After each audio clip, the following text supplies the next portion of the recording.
Le cyanure, c'est un poison qui est hyper réputé et qui est vraiment extrêmement mortel. Pourtant, à l'instant où je vous parle, je suis presque sûr que j'ai plus de chances de me faire écraser par un éléphant que de mourir d'une intoxication au cyanure. Salut la compagnie. L'autre jour, je mangeais une pomme. En général, les histoires qui commencent comme ça promettent d'être super intéressantes. Je finis ce que j'en bouche. Bref, je mangeais une pomme quand tout à coup j'ai malencontreusement mordu dans un pépin. Aïe. Sachant que je venais d'ingérer du cyanure, j'ai donc tout de suite contacté les pompes funèbres pour organiser mon enterrement. Ah! Au final, me voilà encore en vie et endetté jusqu'à la fin des temps. En même temps, j'avais qu'à pas commander le Cirque du Soleil et Lady Gaga pour mes funérailles. Pause. Mais alors, qu'est-ce qui s'est passé ?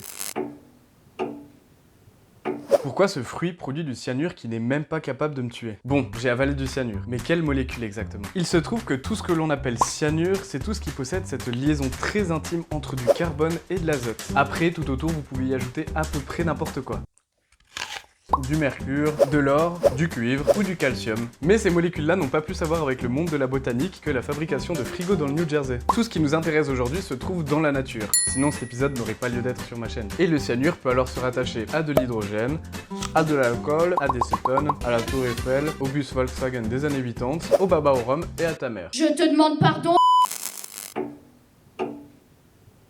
Yes, on arrive enfin au point que je préfère. Dans les plantes, on peut alors retrouver du cyanure d'hydrogène, de sodium, mais aussi des molécules bien plus complexes. Donc effectivement, il existe un certain nombre de cyanures que j'aurais pu ingérer. Et ceux que l'on retrouve dans près de 2500 espèces de plantes sont souvent les molécules les plus complexes. Ces molécules aussi possèdent le petit appendice de carbone et d'azote en plein coït.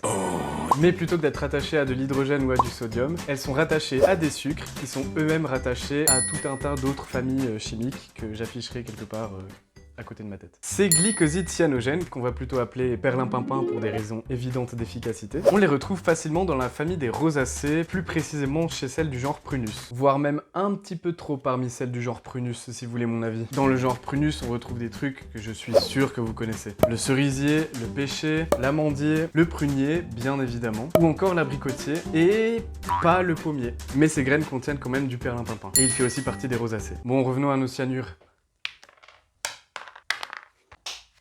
Raté. J'ai pas le temps pour ça, j'ai bientôt plus de batterie. Bref, on va continuer. Bon, c'est vrai, j'ai avalé du cyanure d'hydrogène ou du perlimpinpin, mais je suis toujours en vie. Ai-je des super pouvoirs? Ai-je confondu ma pomme avec une carotte? Suis-je en réalité une poutre ou un lampadaire? Bien évidemment, c'est une question de dosage. Même en mangeant une cinquantaine de pommes, tout ce que j'aurais réussi à obtenir, c'est une indigestion et très certainement la purge de ma vie. Apparemment, 1 gramme de pépins contiendrait entre 0,06 et 0,2 mg de cyanure d'hydrogène. Il aurait alors fallu atteindre près de 100 fois la dose pour que je parte rejoindre Charles Aznavour et le type qui a breveté le grille-pain moderne. Et oui, mon foie comme le vôtre est capable de dégrader jusqu'à une certaine quantité de cyanure et de perlimpinpin.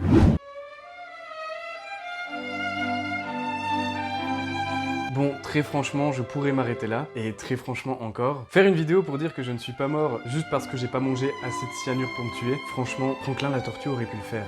Donc au final, si on part du principe que l'épisode de Franklin la tortue mange du cyanure n'existe pas, j'en déduis que la réponse est un petit peu plus complexe que c'est la dose qui fait le poison. Du coup, ce qui m'a intéressé de savoir, c'est pourquoi la pomme n'a pas produit assez de cyanure pour me tuer.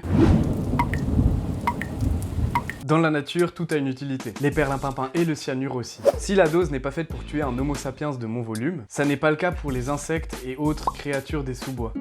Mais cette réponse peut encore paraître un petit peu trop simple. Il est vrai que pour protéger ces graines, soit dit en passant les futurs pommiers, le cyanure peuvent s'avérer assez toxiques pour riposter face à des attaques d'insectes. Mais il y a encore autre chose. Et cette raison, c'est...